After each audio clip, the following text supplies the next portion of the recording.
Welcome to F007 Channel. Dukung terus F007 Channel dengan like, share, comment, and subscribe. Melanjutkan cerita berikutnya dari Battle Through the Heavens.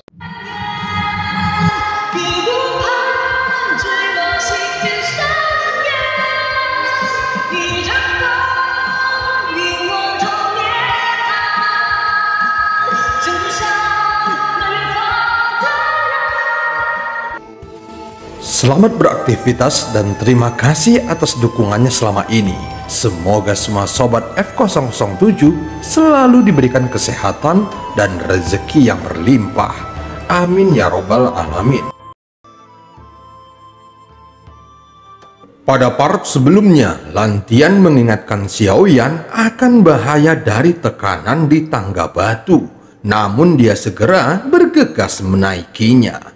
Sementara itu, Yuyan melihat kedatangan kapal Taisu yang menuju gerbang kuno, sehingga dia akhirnya bisa mengidentifikasi asal dunia sosok nomor 6. Namun dia malah memberikan token reruntuhan kuno Dewa Abadi dan Iblis kepada pasukan Taisu ini, sehingga mereka bisa memasuki gerbang kuno. Saat mengambil langkah terakhir dari tangga batu, sosok Xiaoyan langsung bergegas maju sehingga tekanan pada tubuh dan jiwanya dengan cepat menghilang. Aku benar-benar merasakan kekuatan jiwaku telah meningkat. Xiaoyan melihat kembali ke tangga batu dan ke arah keempat orang itu yang sedang berjalan dengan susah payah, tetapi dia sama sekali tidak tertarik pada mereka. Saat ini Xiaoyan sedang memikirkan apakah ada cara untuk membawa istana abadi ini bersamanya. Namun dia harus terlebih dahulu melihat bagaimana cara untuk mendapatkan Tian Junsu, sehingga dia menarik pikirannya tentang ide ini. Kemudian Xiaoyan segera mengangkat kepalanya untuk melihat ke istana abadi Tianjun yang memiliki pesona kuno dan benar-benar berbeda dengan istana lainnya.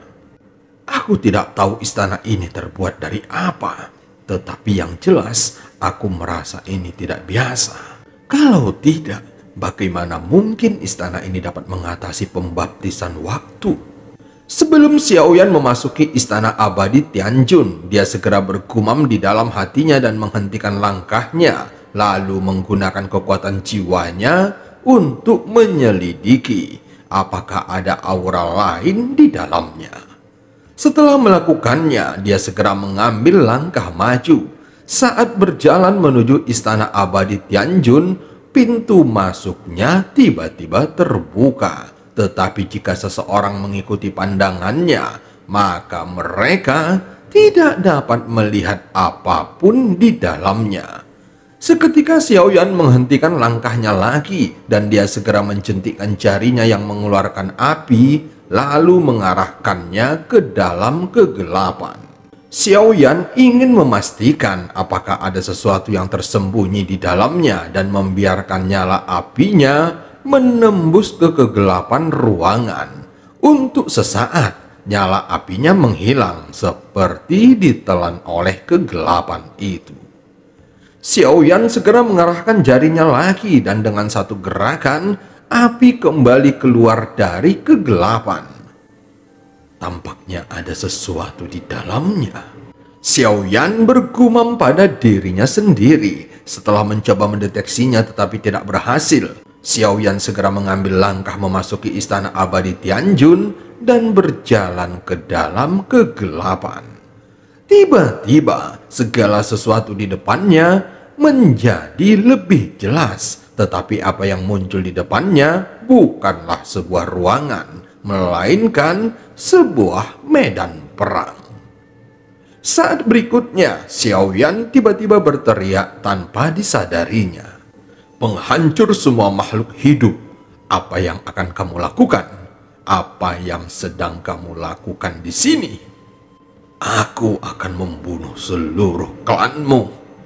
Terdengar beberapa suara aneh keluar dari mulut Xiaoyan. Meskipun itu sepertinya berasal dari mulut Xiaoyan, namun sebenarnya kata-kata ini bukanlah apa yang dikatakan olehnya. "Penghancur semua makhluk hidup, Tidak peduli seberapa kuatnya dirimu, karena kamu berani menantang klan Cimiku, maka kami benar-benar akan membunuhmu. Tiba-tiba seorang pria yang berteriak marah muncul di hadapannya dan dia berada puluhan kaki jauhnya.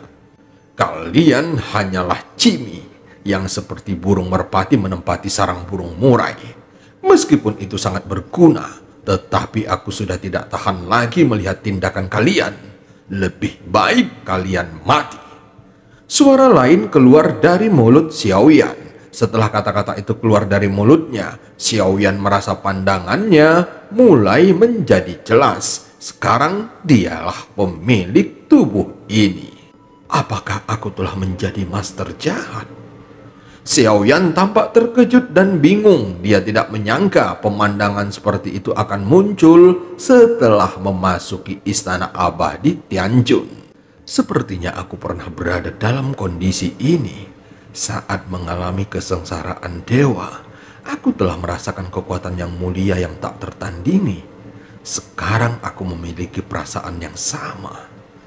Namun faktanya saat ini master jahat belum berada pada puncaknya. Meski begitu, dia masih berani menantang seluruh klan Cimi dengan kekuatannya sendiri.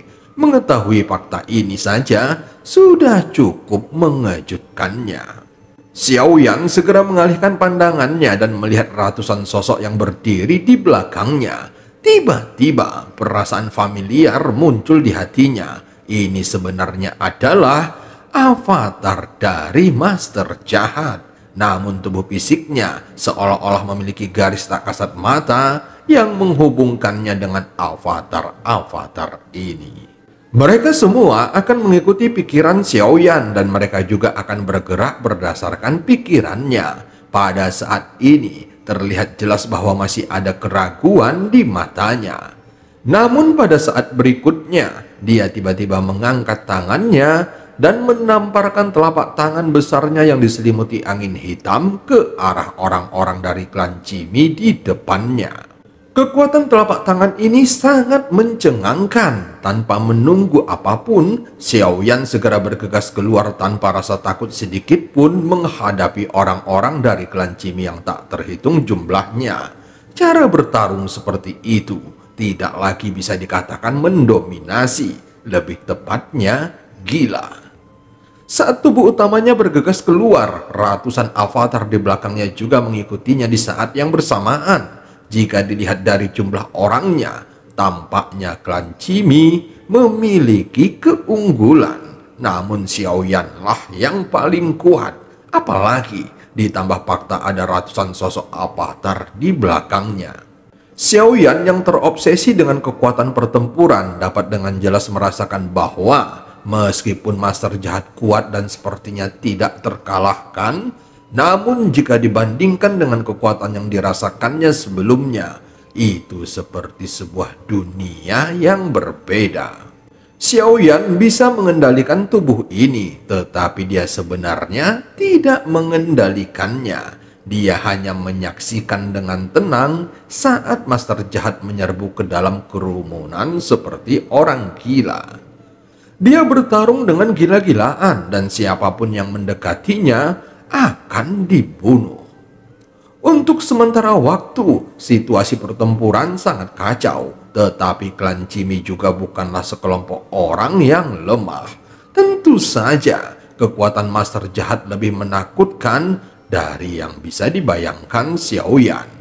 Terlihat ratusan avatar ini seperti kacau. Namun nyatanya, avatar-avatar tersebut memiliki kemampuan dewa asli. Setelah tubuh aslinya bergabung dengan avatar lainnya, kekuatan jiwanya tiba-tiba meningkat. Ketika master jahat membuka mulutnya, dia bisa mengirimkan gelombang kejut yang dibentuk oleh energi pertarungan jiwa yang benar-benar mengeras. Bahkan itu dapat dilihat dengan mata telanjang. Terlihat banyak sosok yang tersapu di sekelilingnya dan memuntahkan seteguk darah. Saat tubuh dewa aslinya terluka parah, dia langsung bergegas keluar dan bergabung dengan avatar lainnya. Segera, kekuatan yang mengerikan meluap lagi. terlihat Master Jahat melambaikan tangannya dan mengeluarkan guntur yang tak terhitung jumlahnya. Xiaoyan sangat terkejut dengan pemandangan di depannya dan menahan nafasnya. Bagaimanapun, pertarungan ini benar-benar mematahkan pemahamannya tentang cara avatar bertarung.